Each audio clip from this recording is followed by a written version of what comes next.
अस्सलाम वालेकुम स्टूडेंट्स।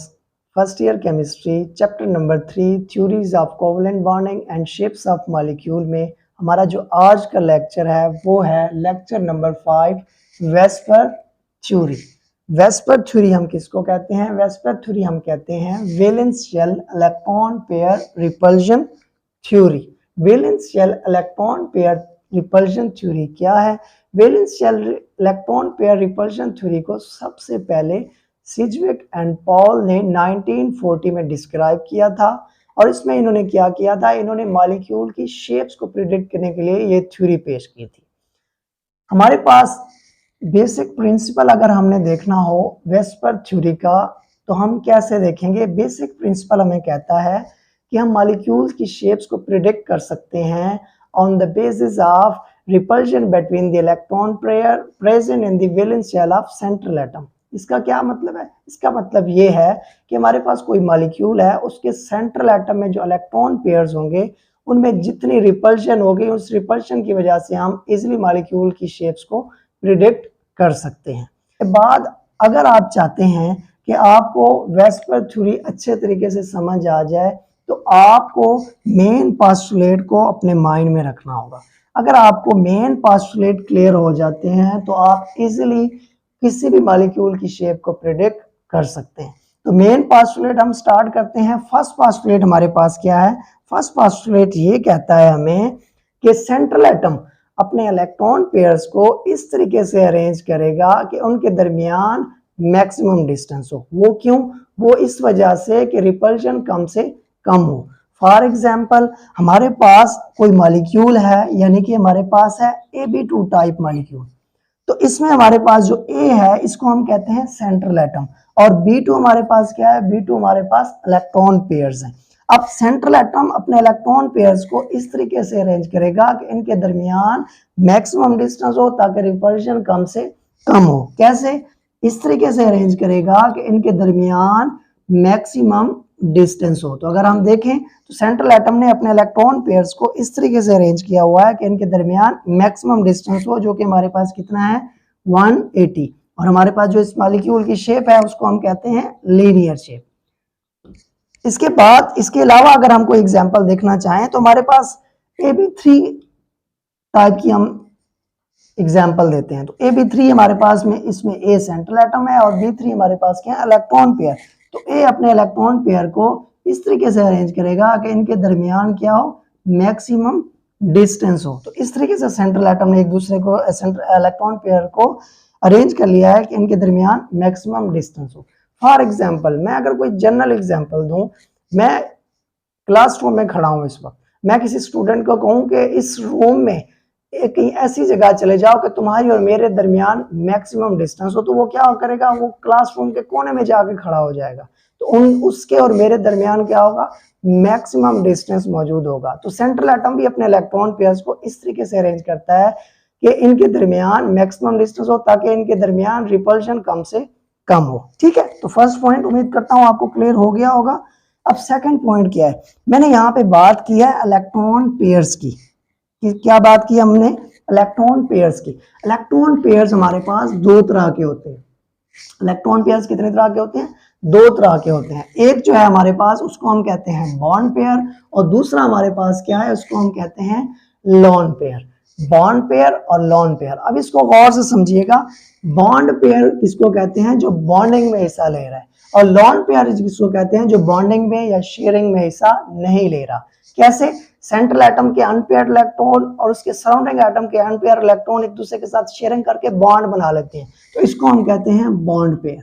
जबकि लॉन पेयर क्या है? लॉन पेयर किसी किस्म की बॉन्डिंग नहीं बनाता क्योंकि सेंट्रल एटम में हमारे पास ऑलरेडी उसके वैलेंस शेल में ऑलरेडी इलेक्ट्रॉन पेयर्ड जो है वो मौजूद होते हैं, पेयर्ड होते हैं, इस वजह से वो बॉन्ड नहीं बनाता। इस वजह से हम उसको लोन पेयर कहते हैं या नॉन बॉन्डिंग पेयर कहते हैं। जबकि बॉन्ड पेयर को हम एक्टिव सेट ऑफ इलेक्ट्रॉन भी कहते होते हैं।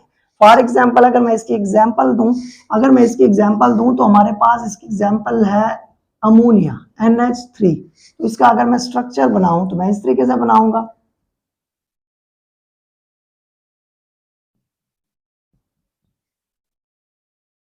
अब यहाँ पे अगर आप गौर से देखें तो टोटल हमारे पास 4 इलेक्ट्रॉन पेयर्स हैं, 1 2 3 और 4 इलेक्ट्रॉन पेयर हैं, जिसमें हमारे पास 3 बॉन्ड पेयर हैं जिन्होंने बॉन्डिंग की हुई है और एक हमारे पास क्या है, लोन पेयर है। अगर यहाँ पे आप देखें तो एक हमारे पास इलेक्ट्रॉन इसका है और एक इलेक्ट्रॉन इसका है, इन दोनों ने बॉन्ड बनाया हुआ, नाइट्रोजन हाइड्रोजन, इसने भी बॉन्ड बनाया हुआ, इसने भी बॉन्ड बनाया हुआ, इसको भी हम बॉन्ड पेयर कहेंगे।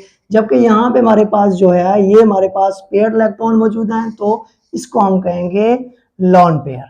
पोस्टुलेट नंबर 3 हमारे पास है, बीइंग सिमिलरली चार्ज नेगेटिव, जो कि हमारे पास है, the bond pairs and lone pair repel each other.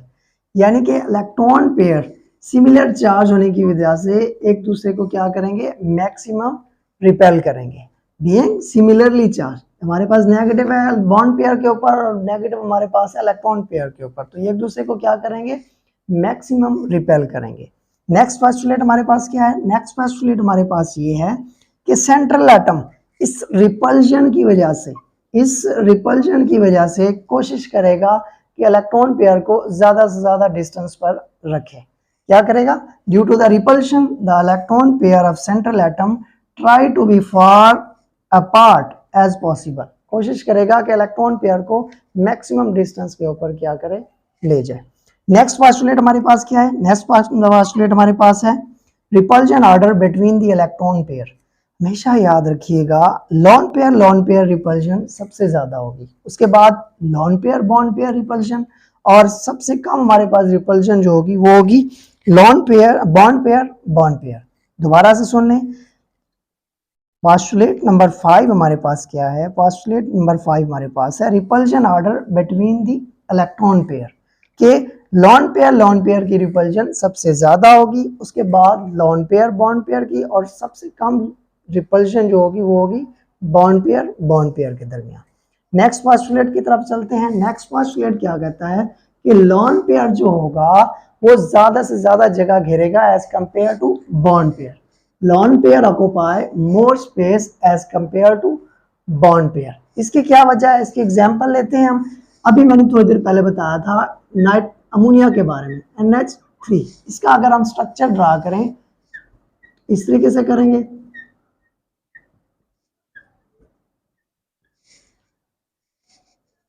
अब आप यहाँ पे गौर से देखें तो हमारे पास लोन पेयर ने ज्यादा जगह घेरी हुई है as compare to bond pair. इसकी क्या रीजन है, इसकी रीजन ये है कि ये अगर आप देखें तो इनके दरमियान जो है बॉन्ड पेयर जो है ये दो न्यूक्लियस के दरमियान अट्रैक्ट हो रहा है, एक हाइड्रोजन का न्यूक्लियस है और एक नाइट्रोजन का न्यूक्लियस है।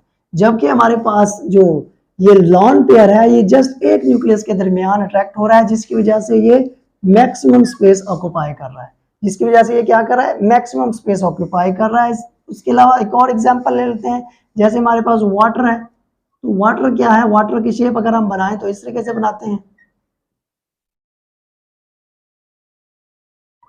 तो यहाँ पे अगर आप देखें तो हमारे पास टोटल 4 इलेक्ट्रॉन पेयर हैं, बट हमारे पास जो लोन पेयर है इसने ज्यादा जगह घेरी हुई है as compare to bond pair. वो इस वजह से कि लोन पेयर जो है ये एक न्यूक्लियस के दरमियान अट्रैक्ट हो रहा है, जबकि बॉन्ड पेयर जो है दो न्यूक्लियस के दरमियान अट्रैक्ट हो रहे हैं, एक हमारे पास हाइड्रोजन का न्यूक्लियस और एक ऑक्सीजन का, इसी तरीके से एक नाइट्रोजन का और एक हाइड्रोजन। जबकि लोन पेयर जो है एक न्यूक्लियस के दरमियान अट्रैक्ट हो रहा है, इसकी वजह से ये ज्यादा से ज्यादा जगह घेर लेता है।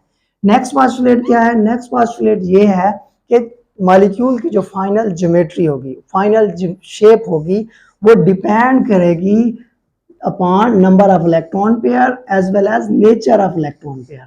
इसका क्या मतलब है कि फाइनल ज्योमेट्री एक तो नंबर ऑफ इलेक्ट्रॉन पेयर के ऊपर डिपेंड करेगी, उसके बाद नेचर ऑफ इलेक्ट्रॉन के ऊपर पेयर के ऊपर डिपेंड करेगी। कैसे हमारे पास, अब अगर यहाँ पे आप देखें मैंने बनाया अमोनिया का स्ट्रक्चर, इसमें टोटल हमारे पास कितने हैं, 4 इलेक्ट्रॉन पेयर्स हैं, और अगर यहाँ पे देखें तो यहाँ पे भी हमारे पास 4 इलेक्ट्रॉन पेयर्स हैं। अब देखें यहाँ पे हमारे पास क्या है, 4 इलेक्ट्रॉन पेयर, यहाँ पे भी 4 इलेक्ट्रॉन पेयर। इसकी ज्योमेट्री हमारे पास क्या होगी, ट्राइगोनल पैरामिडल। अब हमने क्या पढ़ा है, final geometry and shape of molecule depend upon number of electron pair as well as nature of electron pair. अब देखें हमारे पास फाइनल ज्योमेट्री किन के ऊपर डिपेंड कर रही है, नंबर ऑफ इलेक्ट्रॉन पेयर्स के ऊपर, उसके साथ साथ नेचर ऑफ इलेक्ट्रॉन पेयर के ऊपर भी डिपेंड कर रही है। अब हालांकि यहाँ पे इलेक्ट्रॉन पेयर भी तो 4 हमारे पास मौजूद है, पर इसकी ज्योमेट्री ट्राइगोनल प्लेनर नहीं है, इसकी ज्योमेट्री हमारे पास होती है ट्राइगोनल, सॉरी, इसकी ज्योमेट्री हमारे पास होती है बेंट या वी शेप। और इसी तरीके से अगर हम एक और एग्जांपल लें CH4 की, तो CH4 हम अगर इसका स्ट्रक्चर ड्रा करें तो इसका स्ट्रक्चर हम इस तरीके से ड्रा कर सकते हैं।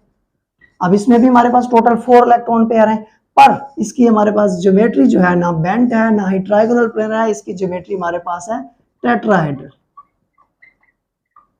तो ये पोस्टुलेट क्लियर हुआ कि final geometry of molecule depend upon number of electron pair as well as nature of electron pair. Number of electron pair के ऊपर डिपेंड करेगी। अगर nature of electron pair bond pair lone pair आ जाते हैं तो हमारे पास क्या होगा, हमारे पास शेप भी क्या हो जाएगी और हो जाएगी। तो हमारे पास फाइनल ज्योमेट्री इन दोनों के ऊपर डिपेंड कर रही होती है। और लास्ट हमारे पास जो पोस्टुलेट है, पोस्टुलेट नंबर 8, वो क्या कहता है कि हमारे पास किसी भी मॉलिक्यूल में अगर डबल बॉन्ड है या ट्रिपल बॉन्ड मौजूद है, डबल बॉन्ड या ट्रिपल बॉन्ड मौजूद है, तो उसको हम क्या कहेंगे, उसको हम सिंगल बॉन्ड या सिंगल इलेक्ट्रॉन पेयर कंसीडर करेंगे। फॉर एग्जांपल मैं अगर एग्जांपल ले लूं कार्बन डाइऑक्साइड की, तो कार्बन डाइऑक्साइड का अगर आप देखें तो हमारे पास डबल बॉन्ड यहाँ भी मौजूद है, यहाँ भी हमारे पास डबल बॉन्ड मौजूद है। पर हम इसको क्या करेंगे, अकॉर्डिंग टू दिस पोस्टुलेट हम कहेंगे कि ये हमारे पास टोटल कितने हैं, एक ये इलेक्ट्रॉन पेयर है और एक ये हमारे पास इलेक्ट्रॉन पेयर है, और टोटल कितने हो जाएंगे, इसमें 2 इलेक्ट्रॉन पेयर हो जाएंगे। दोनों के दोनों हमारे पास क्या हैं, दोनों के दोनों हमारे पास बॉन्ड पेयर है, इसमें कोई लोन पेयर मौजूद नहीं है। तो उम्मीद करता हूं आपको ये मेन पोस्टुलेट जो 8 मैंने बताए हैं वो क्लियर हो गए होंगे। नेक्स्ट पार्ट में, पार्ट नंबर 2 में हम एप्लीकेशंस को डिस्कस करेंगे और मॉलिक्यूल्स की शेप को प्रिडिक्ट करेंगे on the basis of VSEPR theory.